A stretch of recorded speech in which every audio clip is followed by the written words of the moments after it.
आ गया दिनेश पेप्सी पानी पूरी वाला। आइए आइए और पेप्सी पानी पूरी खाइए। पानी पूरी खाने का एक नया अंदाज। आइए आइए। दिनेश जैसे ही बाजार में अपना ठेला लाते हुए आवाज लगा रहा होता है तो पहले से ही वहाँ खड़े पानी पूरी वाले उसका मजाक उड़ाते हैं। पेप्सी पानी पूरी अब पानी पूरी में पेप्सी डालकर बेचेगा क्या ये आदमी है? अरे लोग तो ऐसी पानी पूरी चखते ही उल्टियां करने लगेंगे भैया। सही कह रहा है भोला तू। देखना तू 10 दिन भी नहीं टिकेगा यहाँ पे। सभी पानी पूरी वाले उसका मजाक उड़ा रहे थे, लेकिन ग्राहक उसकी तरफ हैरानी से देख रहे थे। अरे देख तो नेहा, कोई नया पानी पूरी वाला आया है। चल तो सही, इसकी पेप्सी वाली पानी पूरी चख कर आए, आखिर ये होती कैसी है। हाँ हाँ चल। अरे भैया जरा हमरे लिए एक एक प्लेट लगाना तो। वैसे कितने का एक प्लेट? जी सिर्फ 20 रुपए प्लेट। फिर जैसे ही काजल और नेहा उस पानी पूरी को अपने मुंह में रखती है, वो तो खुशी से पागल हो उठती है। अरे वाह वाह वाह वाह, इसका पेप्सी वाला पानी पूरी तो बड़ा ही कमाल का है रे। क्या स्वाद है, मजा ही आ गया। क्या लाजवाब मजेदार पानी पूरी है। अरे इसके आगे तो सबकी पानी पूरी फेल है। सुनो भाइयों बहनों, इस पेप्सी पानी पूरी वाले की पानी पूरी तो लाजवाब है। सब खाओ, दिल खोल कर खाओ, लेकिन भैया हमरे लिए पहले एक एक प्लेट और लगाओ। उन दोनों के इतना कहते ही दिनेश के ठेले के आसपास भीड़ लग जाती है। सभी उसकी पानी पूरी को चखने के लिए बेताब हो जाते हैं। भैया मेरे लिए जल्दी से एक प्लेट लगा दो भैया। अरे अभी तू ठहर भैया, है तू मेरे बाद आया था, पहले मैं खाऊंगा। हाँ भैया मेरा। अरे अरे सब्र करो भाई, सब्र करो। मेरी पेप्सी पानी पूरी तुम सबको मिलेगी, ठीक है? दिनेश की पेप्सी वाली पानी पूरी ने सब पर ऐसा जादू चलाया कि उसका धंधा जोरों से चल पड़ा। उस दिन के बाद वो जैसे ही ठेला लगाता उसकी कमाई शुरू हो जाती। अगर कुछ महीने ऐसे ही कमाई होती रही तो वो दिन दूर नहीं जब मेरे बंटू का इलाज हो जाएगा और वो पूरी तरह ठीक हो जाएगा। बंटू दिनेश का 7 साल का बेटा था और उसके दिल में छेद था। उसके ऑपरेशन के लिए डॉक्टर ने काफी खर्चा बताया था। दिनेश जब भी शाम को घर लौटता तो बंटू अक्सर उससे पूछता, पापा आपने मेरे इलाज के लिए पैसे जोड़ लिए क्या?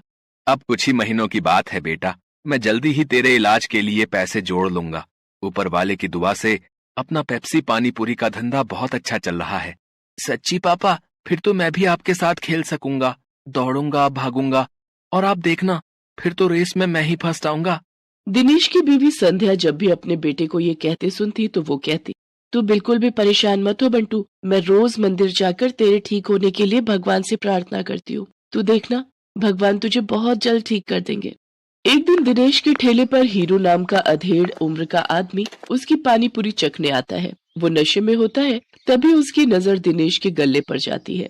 किसी ने ठीक ही कहा था इसके बारे में, इसका गल्ला तो लबालब नोटों से भरा हुआ है भाई।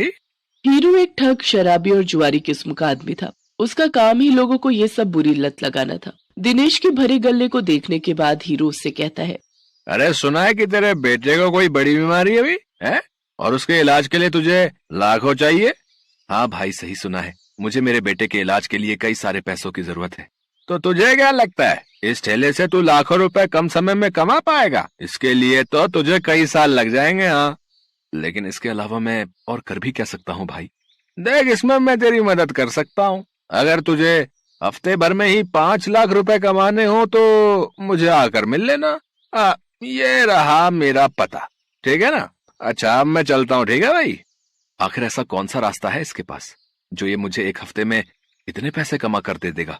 खैर मुझे क्या, मुझे तो बस अपने बेटे के इलाज के लिए पैसे से मतलब है। एक काम करता हूँ, एक बार जाकर इससे मिल ही लेता हूँ। यही सब सोचकर एक दिन दिनेश जाकर हीरो से मिलता है। हीरो उसे ऐसे सपने दिखाता है कि दिनेश ज्यादा पैसे कमाने के लालच में उनके साथ जुआ खेलने लग जाता है। कल मैंने 1000 रुपए लगाकर 2000 कमाए थे। ऐसा करता हूँ आज ठेले की सारी कमाई ही लगा देता हूँ, एक दिन में डबल कमाई हो जाएगी।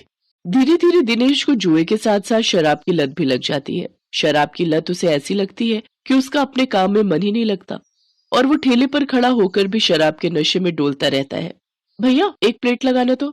अरे लगता है इस आदमी ने तो शराब पी रखी है। चलो चलो, हमें नहीं खानी इसकी पानी पूरी, चलो दूसरी वाली पानी पूरी खाने चलते हैं। धीरे धीरे दिनेश के सभी ग्राहक कट जाते हैं और वो सभी दूसरे पानी पूरी वालों के पास जाकर पानी पूरी खाते हैं। ये देख भोला और राजू बहुत खुश होते हैं। देखा भोला, अपनी चाल कामयाब हो गई ना। बिल्कुल सरकार, अब देखना उसकी पानी पूरी की तरफ तो कोई देखेगा भी नहीं, सब अपनी ही पानी पूरी खाएंगे। कुछ दिन ऐसे ही बीतते जाते हैं। अपने धंधे को मंदा देख दिनेश शराब और जुए की लत में और डूब जाता है और उसका बचा खुचा धंधा भी चौपट हो जाता है। ये सब देख संध्या और बंटू बहुत दुखी होते हैं। फिर बंटू अपनी माँ से कहता है, माँ, अब तो मैं कभी भी ठीक नहीं हो पाऊंगा ना। पापा तो अब सारे पैसे शराब और जुए में ही उड़ा देते हैं। तू परेशान मत हो मेरे लाल, बस ऊपर वाले पर भरोसा रख, एक दिन सब कुछ ठीक हो जाएगा। सारा दिन नशे में धुत रहने और धंधा चौपट होने के कारण दिनेश के घर में खाने पीने के भी लाले पड़ जाते हैं। माँ, अब तो घर में खाने के लिए भी कुछ नहीं बचा। अब तो लगता है भूख से ही हम सब मर जाएंगे। ऐसा नहीं कहते मेरे बच्चे, सुख दुख तो जीवन का हिस्सा है। आज बुरा वक्त आया है, कल अच्छा वक्त भी आएगा।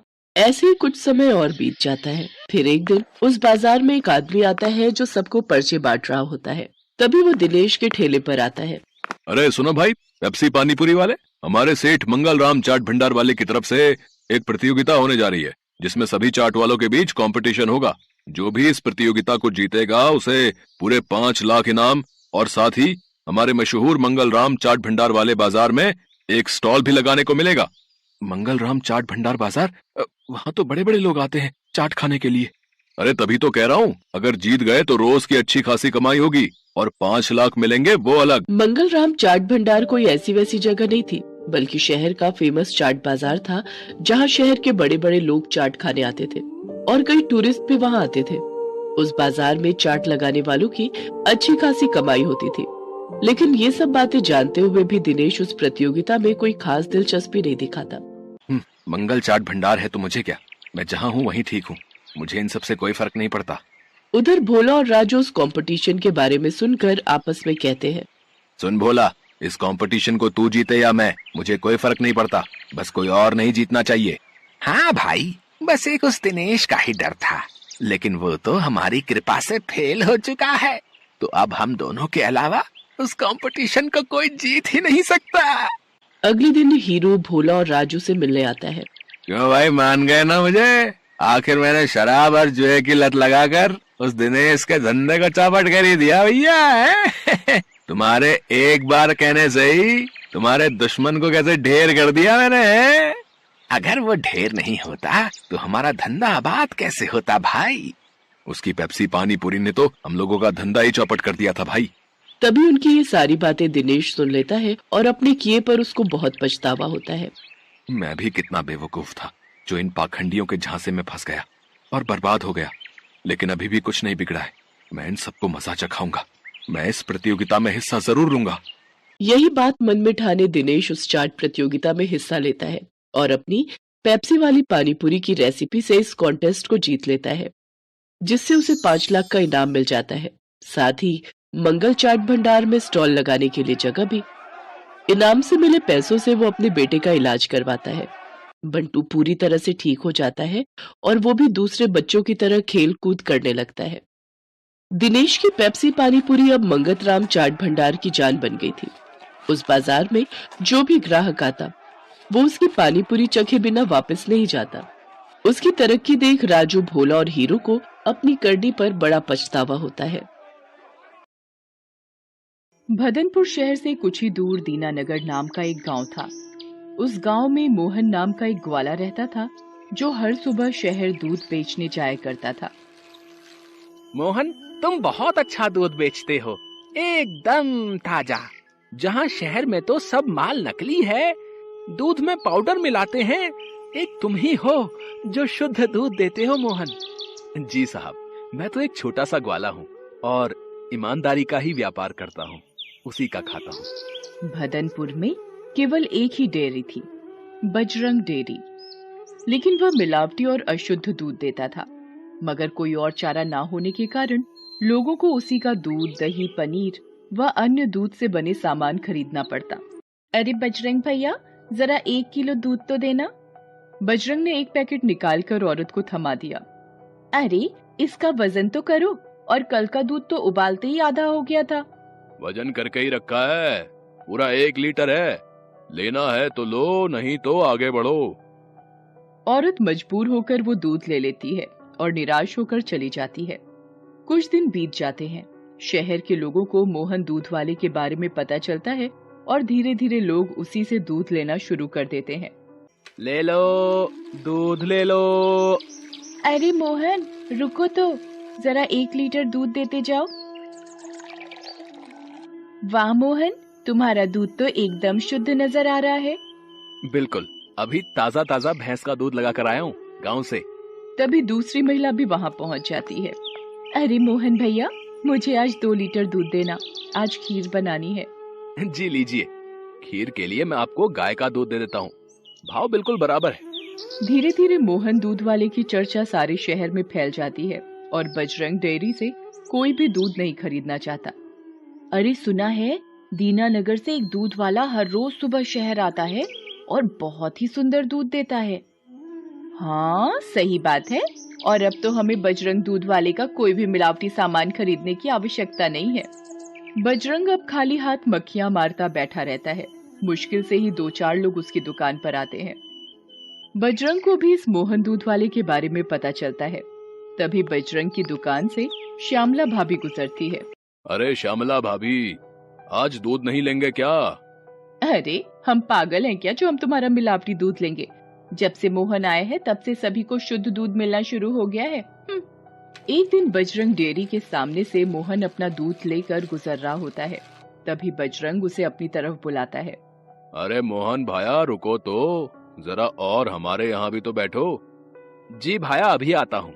अरे मोहन, तुम्हारे दूध की शुद्धता के बारे में तो बहुत सुना है, जरा मुझे भी 1 लीटर देना। जी क्यों नहीं, ये लीजिए भाया, बिल्कुल वही भाव है। वाह, बहुत बढ़िया दूध है तुम्हारा। कितने मवेशी हैं घर पर? 4 भैंसे हैं और 3 गाय।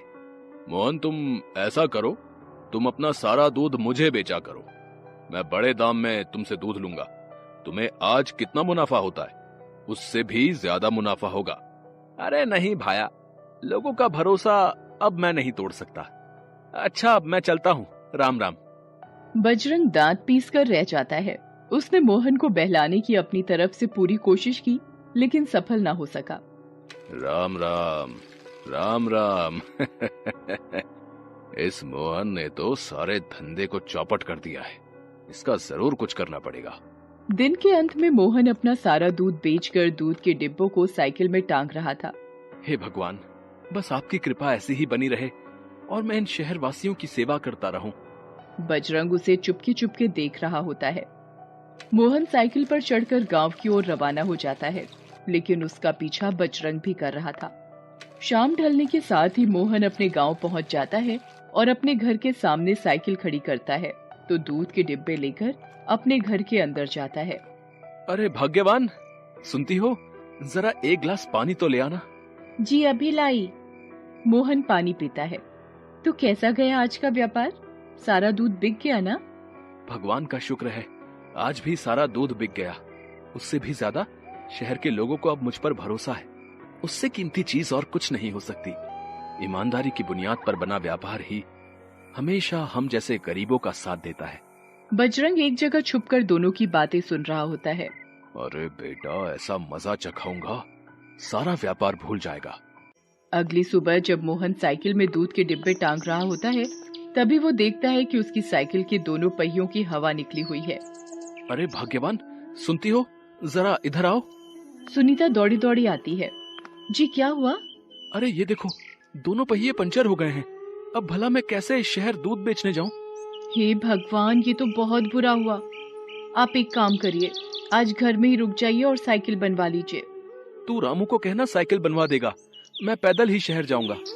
और मोहन अपने सारे दूध के डिब्बों को सिर और कंधे पर टांग कर शहर की ओर चल देता है और कुछ ही देर में पहुंच जाता है। दूध ले लो, दूध। अरे मोहन भैया, जरा 1 लीटर दूध देना। और आज आपकी साइकिल कहाँ गई? जी दीदी, पता नहीं कैसे आज सुबह पंचर ही मिली। अरे मोहन भैया, क्या खीर बनी थी कल, दूध में मजा ही आ गया। वैसे साइकिल पंचर कैसे हुई? जी दीदी, पता नहीं कैसे हुआ, कल रात तक तो ठीक थी, लेकिन आज सुबह उठकर देखा तो साइकिल पंचर मिली। अच्छा, अब मैं चलता हूँ, नहीं तो लौटते लौटते काफी देर हो जाएगी। मोहन बजरंग की दुकान के सामने से भी जाता है। उसे देखकर बजरंग चौंक जाता है। अरे मोहन, आज पैदल ही दूध बेचने चल दिए? जी बजरंग भाया, पता नहीं कैसे आज सुबह साइकिल पंचर मिली। बच्चों की शरारत होगी। अच्छा अब भाया मैं चलता हूँ। मोहन आगे बढ़ जाता है। बड़ा ही मेहनती व्यक्ति मालूम होता है। साइकिल पंचर करने के बावजूद भी आखिर मोहन दूध बेचने पहुंच ही गया। लगता है कुछ और करना पड़ेगा। शाम होने तक मोहन अपना सारा दूध बेचकर गांव वापस लौट जाता है। वह बहुत थका हुआ होता है। बजरंग इस बार भी उसके पीछे उसके घर तक पहुंच जाता है। अरे भगवान, रामू ने साइकिल ठीक कर दी क्या? अरे आप आ गए? जी हाँ, आज तो ले आई है साइकिल उसने। ठीक है, एक काम करता हूँ, आज मैं साइकिल अंदर कर देता हूँ। क्या पता बच्चों ने शरारत की हो। मोहन अपनी साइकिल अंदर खड़ी कर दरवाजा लगा लेता है, मगर उसके दूध के सभी डिब्बे बाहर थे। बजरंग इसी मौके की तलाश में था। अब देखता हूँ बच्चे, तू शहर दूध कैसे बेचने जाता है। अगली सुबह दूध दुहने के बाद जैसे ही रामू दूध अपने डिब्बे में डालने लगा तो सारा दूध नीचे से बहने लगा। अरे सुनीता देखो, ये दूध बाहर गिर रहा है। इस डब्बे में किसी ने छेद कर दिया है। अरे हाँ, बाकी डिब्बों के नीचे भी बहुत छेद है। किसकी हरकत हो सकती है? पता नहीं, पर मेरे पास एक उपाय है। तुम डब्बे के नीचे एक मोटा कपड़ा बांध दो। न जाने लोग मेरा कब से इंतजार कर रहे होंगे। मुझे दूध बेचने भी तो जाना है। मोहन कपड़े बांधकर डिब्बे में दूध भरकर शहर की ओर चल दिया। मोहन इस बार भी बजरंग डेयरी के सामने से गुजरा। उसे देखकर बजरंग हैरान हो गया।